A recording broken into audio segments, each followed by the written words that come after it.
रहे हैं और अमित शाह जी को माफ़ी मांगनी पड़ेगी एक दिन। अगर माफ़ी नहीं मांगते हैं तो देखो भीम आर्मी मध्य प्रदेश के अंदर तो एक मतलब प्रतिदिन पुतले दहन कर रही है और जब तक वो नहीं मांगे तब तक हम लोग करेंगे। पता है कि भगवान का नाम जपने से कोई स्वर्ग प्राप्त तो नहीं होना है और देखो ये सब मतलब काल्पनिक चीज़ें हमने बताओ किसने देखा स्वर्ग कैसा है, और अगर किसी ने देखा तो बता दे। ये तो अम्बेडकर ही भगवान है और अम्बेडकर ही रहेंगे। और अगर आप अम्बेडकर जी को अगर किसी ने गाली देने या अपमान देने का काम किया तो आप देख सकते हैं कि उसका हाल वही होगा जो एक अपराधी का होता है। नमस्कार दोस्तों, एक बार फिर से स्वागत है आप सभी का भारत दस्तक के ऊपर। आज हमारे साथ है आज़ाद समाज पार्टी के पूर्व प्रदेश अध्यक्ष सुनील अस्ति जी। सर बहुत बहुत स्वागत है आपका। बहुत बहुत भारत दस्तक का बहुत बहुत धन्यवाद। और आप मध्य प्रदेश की बुलंद आवाज़ के रूप में उभर रहे हैं और भोजनों तो सीमित नहीं, आप सभी जगह काम कर रहे हैं, उसके लिए बहुत बहुत धन्यवाद। सर आज आप लोग भोपाल आए हैं, आईजी कार्यालय पे आप लोगों ने एक ज्ञापन दिया है, क्या मामला है इसका? देखिए प्रदेश के अंदर बहुत सारी घटनाएं हो रही है। जिस प्रकार से दलितों का उत्पीड़न हो रहा है, घोड़ी रोकी जा रही है, कहीं पर पुलिस थानों के अंदर मारपीट की जा रही है, यहाँ तक कि पेशाब पिलाया जा रहा है। तो इन चीज़ों को लेकर जिस प्रकार से चीज़ें हो रही है तो हमने आज भोपाल आईजी का घेराव किया। और विशेष रूप से एक घटना थी राजगढ़ के अंदर, दीपक मालवी नाम का एक साथी है, लड़का है, तो उसके ऊपर पिछले 8 महीने पुराना विवाद था जिसको लेकर उसने कंप्लेन के लिए आवेदन दिया, लेकिन अभी तक उसकी कंप्लेन नहीं हो पाई, जिसको लेकर वो थाने जाता है। थाने जाकर फिर जिस प्रकार से वहाँ पर एफआईआर के लिए बात होती है तो बोले आपकी एफआईआर कर देंगे, तो एफआईआर तो नहीं होती है, उल्टा उसको बरामदे में से घसीट कर ले जाते हैं और थाने के अंदर मारपीट करते हैं, 3rd डिग्री टॉर्चर करते हैं उसको, और यहाँ तक कि उसके ऊपर पेशाब भी करते हैं, करंट के झटके भी लगाते हैं जिससे उससे प्राइवेट पार्ट में भी चोटें आती हैं। उसको लेकर हम लोग आईजी से मिले और आईजी का भी मतलब रिस्पॉन्स जिस तरीके से होना चाहिए था त्वरित न्याय का, वो नहीं हो पाया। फिर उन्होंने आश्वासन दिया कि मुझे आप थोड़ा समय दीजिए, मैं कार्रवाई करूँगा। तो हम लोग न्याय के लिए लड़ रहे हैं और प्रशासन जिस प्रकार से, देखिए पुलिस रक्षक होती है, अगर पुलिस के अधिकारी इस प्रकार से दलितों के साथ अन्याय करेंगे तो फिर न्याय की उम्मीद किससे कर सकते हैं। मध्य प्रदेश के मुख्यमंत्री एक तरफ तो कहते हैं कि भाई हम दलितों के लिए, आदिवासियों के लिए, पिछड़ों के लिए जीरो टॉलरेंस की नीति पे काम कर रहे हैं, जीरो अपराध की वो मतलब कार्रवाई कर रहे हैं। एक तरफ आदिवासी सम्मेलन कर रहे हैं, दूसरी तरफ दलितों के लिए भी आवाज़ उठा रहे हैं, लेकिन उन्हीं की सरकार के जो प्रतिनिधि हैं पुलिस न्याय नहीं कर रही है। अगर राजगढ़ की पुलिस न्याय करती, बोड़ा थाने की पुलिस अगर न्याय करती तो हमें राजगढ़ नहीं आना पड़ता। तलेन के अंदर ही आप देख सकते हैं कि 8 दिन पहले जिस प्रकार से एक बच्चा सुसाइड करता है, लड़का, और उसको लेकर जो बातें होती हैं कि भाई सुसाइड क्यों किया गया, स्पष्ट वो वीडियो जारी करके बयान जारी करता है कि मैंने इस व्यक्ति की वजह से सुसाइड किया, लेकिन आज 8 दिन 10 दिन बाद तक उस आरोपी को अरेस्ट नहीं किया गया।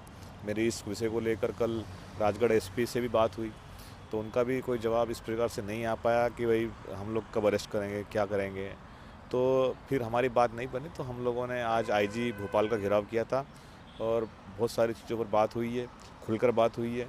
हमने अल्टीमेटम दिया 8 दिन का कि भाई 8 महीने पुरानी बात है, अगर 2024 में न्याय नहीं मिलेगा तो कब मिलेगा। तो 8 दिन बाद फिर हमारा एक डेलीगेशन भोपाल जो प्रदेश के डीजीपी महोदय हैं उनसे मिलकर इस बात को लेकर चर्चा करेंगे कि भाई न्याय किस प्रकार से मिल पाए, और अगर नहीं मिलता है तो फिर एक पूरा प्रदेशव्यापी आंदोलन हम लोग भोपाल में डीजीपी का घेराव करके न्याय की गुहार लगाएंगे, और अगर उससे भी नहीं हुआ तो फिर हम लोग आने वाले समय में सीएम का भी घेराव करेंगे। सर आप मुझे ये बताइए, आपको ऐसा क्यों लगता है दलित और आदिवासियों पर लगातार मध्य प्रदेश में अत्याचार बढ़ रहा है? देखिए कि दमोह में जिस प्रकार से जो मतलब एक दलित दूल्हे को रोका जाता है जी। और घोड़ी को भी मतलब पीटा जाता है। घोड़ी मतलब जानवर है, वो तो जानवर को मारा जाता जानवर, भाई जानवर का क्या दोष है। है। हाँ सही बात है। घोड़ी को पीटा जाता है और उसके बाद फिर अपना क्या नाम उसका, बग्गी तोड़ दी जाती है। अच्छा।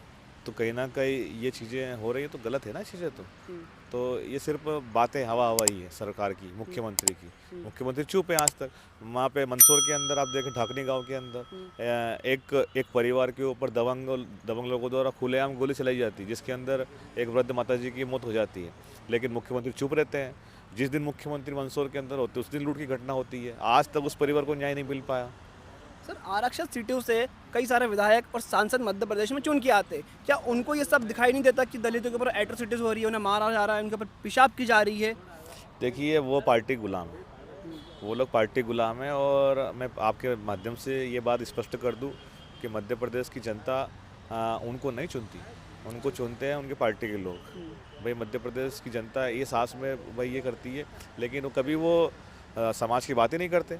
आप देखेंगे जब SC/ST आरक्षण की बात हुई तब वो चुप रहे थे, नहीं तो उस समय पे तो भाई हमारे 121 सांसद थे, सरकार गिर जाती, लेकिन चुप है। अब प्रमोशन में आरक्षण नहीं हो पाया, हमारे विधायक चुप हैं।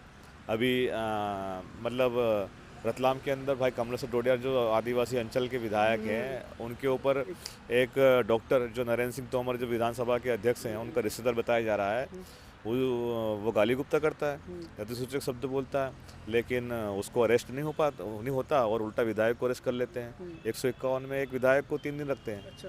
तो ये कितनी बड़ी बात है। फिर वो व्यक्ति परेशान होकर विधानसभा में आवाज़ उठाता है तो वहाँ पर जातिवाद होता है, क्योंकि नरेंद्र सिंह तोमर ठाकुर जाति से आते हैं, तो उनको नागवार गुजरा कि एक आदिवासी विधायक आवाज़ उठाए तो उसका माइक बंद कर दिया जाता है, फिर बेचारा वो धरने पर बैठता है। फिर हम लोग सोशल मीडिया से सपोर्ट करते हैं, तब कहीं जाकर एक प्रेशर रिलीज होता है, तो प्रेशर के बाद में विधानसभा अध्यक्ष नरेंद्र जी तोमर उनको बुलाते हैं।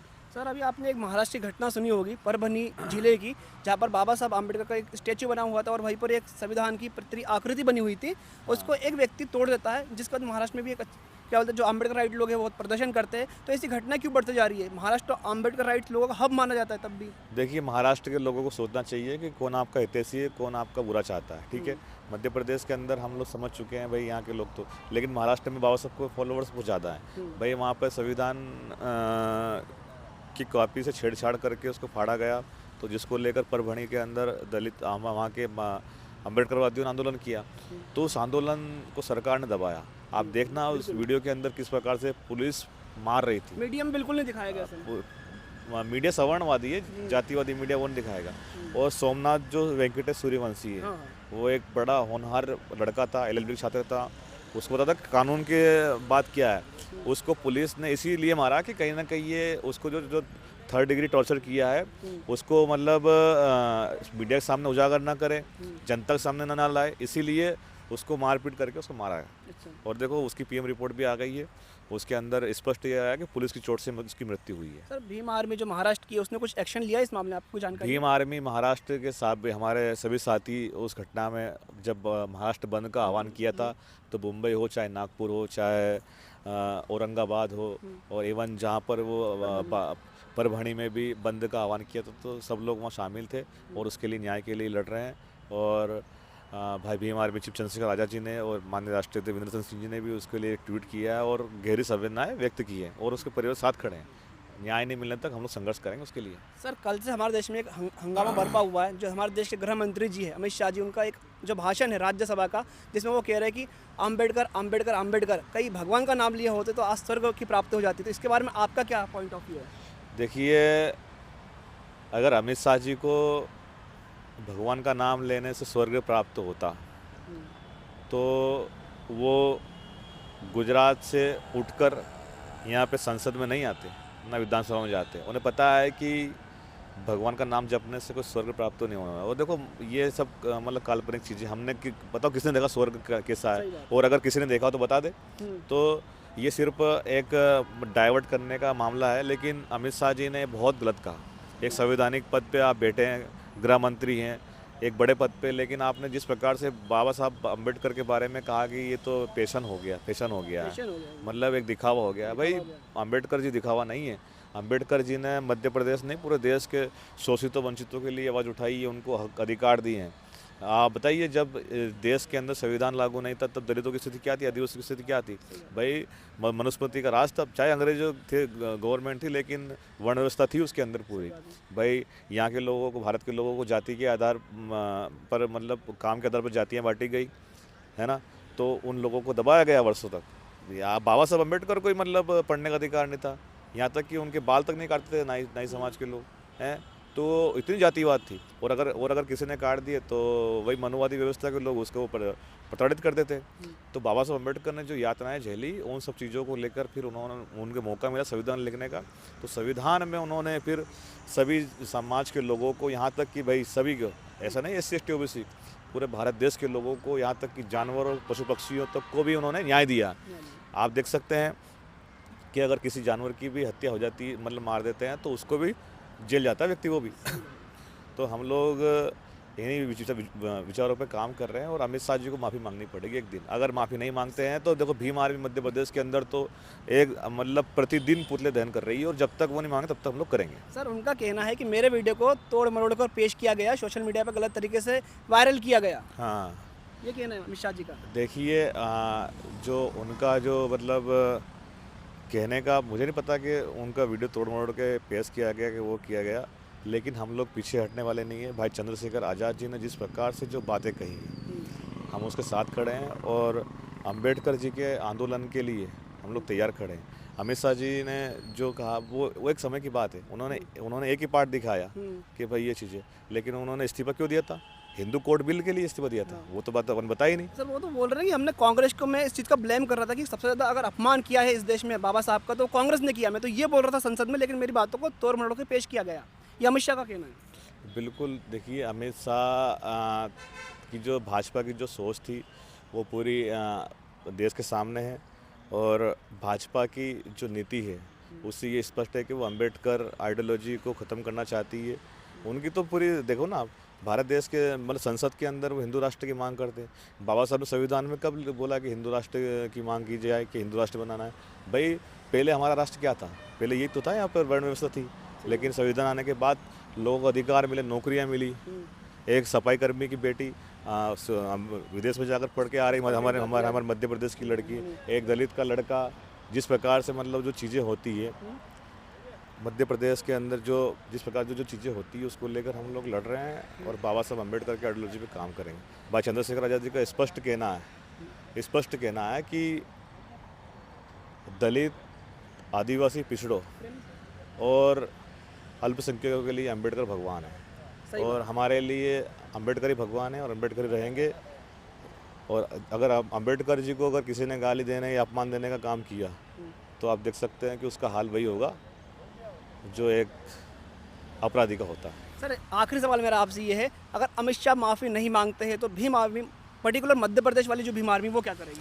देखिए अमित शाह जी अगर माफ़ी नहीं मांगते हैं तो फिर हम तो लगातार पुतला दहन करने का काम कर रहे हैं। हमारे तहसील स्तर पर, ब्लॉक स्तर पर हमारा आप देख सकते हैं कि लगातार पुतले दहन हो रहे हैं। लेकिन अगर नहीं मांगते हैं तो फिर हम लोग यहाँ पर महामहिम राष्ट्रपति महोदय के नाम एक बड़ा ज्ञापन देंगे, जिसमें पूरे प्रदेश के लोगों को भोपाल बुलाकर राजभवन का घेराव करेंगे, और राजभवन में महामहिम राज्यपाल के माध्यम से राष्ट्रपति को ज्ञापन देंगे कि भाई अमित शाह जी को मंत्रिमंडल से बर्खास्त करें। बहुजन समाज के लोगों को आप क्या संदेश देना चाहते हैं? मध्य प्रदेश के बहुजन समाज के लोगों को मैं ये देना चाहूँ संदेश कि आप लोग संघर्ष करें, आप लोग तैयारी करें। आपके साथ भीम आर्मी खड़ी है, आर्य समाज पार्टी खड़ी है, और हम आपके लिए लड़ रहे हैं। कुछ लोग हैं जो बहकाने का प्रयास करेंगे, कुछ लोग हैं जो बदनाम करने का प्रयास करेंगे, लेकिन आप सच के साथ खड़े रहें। आप देख सकते हैं कि जिस प्रकार से हमारे ऊपर झूठे एलिगेशन लगाए गए चुनावों के अंदर, आज वो चुनाव के अंदर एलिगेशन लगाने वाले लोग कहाँ हैं? आज आपके लिए वो लोग न्याय की लड़ाई नहीं लड़ रहे हैं। कथित वहाँ के जो अपने राजगढ़ के राजा साहब हैं, कथित राजा साहब हैं, उनके क्षेत्र में जिस प्रकार से जो घटनाएं हो रही है, एक दलित बच्चे के ऊपर मतलब थाने में 3rd डिग्री टॉर्चर होता है, पेशाब की जाती है, लेकिन उनका कोई स्टेटमेंट नहीं आता। लेकिन किसी ने अफवाह उड़ा दी हमारे बारे में। भाई आप उसको सर्च तो करें, आप उसको देखें इन चीज़ों को कि क्या सही क्या गलत है, किसकी गाड़ी थी, क्या था। लेकिन जो कांग्रेस के जो लोग हैं, दिग्विजय सिंह, उन्होंने ट्वीट कर दिया, तो क्या हम वो चीज़ हो गए क्या?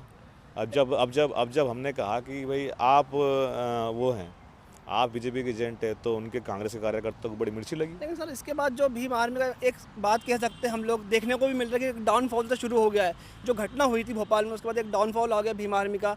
कई पदों से लोगों को हटा दिया गया, आपको भी उस पद से हटा दिया गया। फिर लोग कहने लगे कि एक फिर से अध्यक्ष बनाया गया, लेकिन फिर ऐसा काम सुचारू रूप से हो नहीं रहा था, और अब भी भीम आर्मी का काम एकदम स्थिर है, मतलब एक कमेटी के रूप में। देखिए मैं बता दूं आपसे कि हमारा भीम आर्मी आर्य समाज पार्टी का बायोलॉजी है कि जहाँ चुनाव होते हैं, चुनाव के बाद कार्यकारिणी भंग होती है। मैं पार्टी का अध्यक्ष था, भाई चुनाव के बाद हमारी कार्यकारिणी भंग हुई, नए व्यक्ति को मौका मिला, हम लोग काम कर रहे हैं, है ना। हमारे से अंदर अनुशासन कमेटी होती है, अनुशासन कमेटी के माध्यम से जो पार्टी विरोधी काम करते हैं, जो न्याय संगत बात नहीं करते, जो मतलब अनर्गल जो बातें करते हैं, मतलब कुल मिला के पार्टी विरोधी काम करते हैं, उनको हटाया जाता है। तो उनको हटा दिया गया पार्टी से।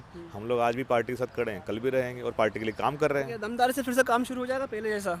आप देख सकते हैं, जब से मैं मतलब मैदान में आया, आप देख सकते हैं काम कितना हो रहा है। बताओ मुझे, इसके पहले कब घेराव हुआ था भोपाल का आईजी का? कभी हुआ तो बताओ मुझे। नहीं, अभी तो आपने किया फिलहाल। लगभग 1.25 साल हो गया। इन 1.25 सालों के अंदर सिंगल आंदोलन भी हुआ तो बताओ मुझे भोपाल के अंदर। लेकिन हमने किया और हम लोग न्याय के लिए लड़े। और दीपक को, मालवीय को अगर न्याय नहीं मिलता है तो फिर हम लोग सीएम का भी घेराव करेंगे भविष्य में। धन्यवाद लेकिन सर। हम पीछे हटने वाले नहीं हैं। धन्यवाद सर। जय भीम, जय भारत। तो हमारे साथ है सुनील अस्ते जी। इनका ये कहना है, ये इनके व्यूज़ है। आप लोग इनके इंटरव्यू के बारे में क्या कहना चाहते हैं कि आपको लगता है फिर से भीम आर्मी मजबूती के साथ खड़ी होगी मध्य प्रदेश में? आपके जो भी राय है नीचे कमेंट करें, इस वीडियो को लाइक करें, शेयर करें और चैनल को सब्सक्राइब करना ना भूलें। धन्यवाद।